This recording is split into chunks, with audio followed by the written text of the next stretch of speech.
Pharmacies will close. It is always going to come down to funding. The biggest opportunity, and it's a big if.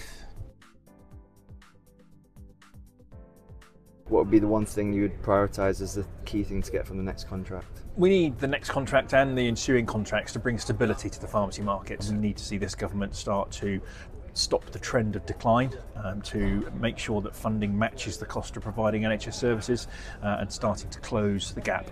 I think reform of this system, DH who really do want to develop the sector, want to work with the sector and genuinely develop better pathways and develop better care for patients through the network. I think all those things are possible. I just think right now there are some ideological battles between NHS England and the DH.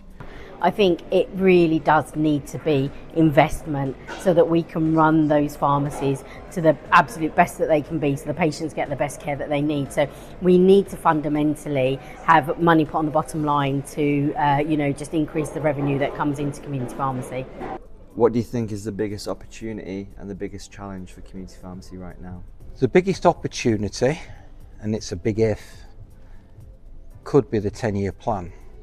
Because all the way through that, whether it's primary prevention or even secondary prevention, there are opportunities for pharmacy. It can make a big difference, can pharmacy, to patients' lifestyles. Until we've got the funding, and that funding can only come from decommissioning of services in secondary care, those trade-offs that needs to happen if we're going to be able to see primary care deliver as it should do. There's been a real change in the last couple of years from the public and their understanding and their expectation about what they're prepared to pay for in terms of their healthcare, and that's something that pharmacies can explore and should be able to work with the public to help them to meet their healthcare needs if it's not through the NHS. It is always going to come down to funding, but also around workforce. I think that's a big challenge that we've got.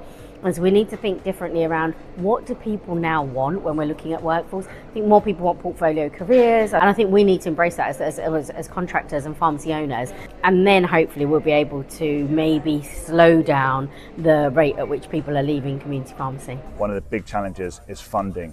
The dispensing service is the platform on which all of those services need to be built on, and it needs to be properly funded. If we don't properly fund it, it's not going to work and pharmacies will close, and we don't want to see that. We want to see them surviving and then thriving.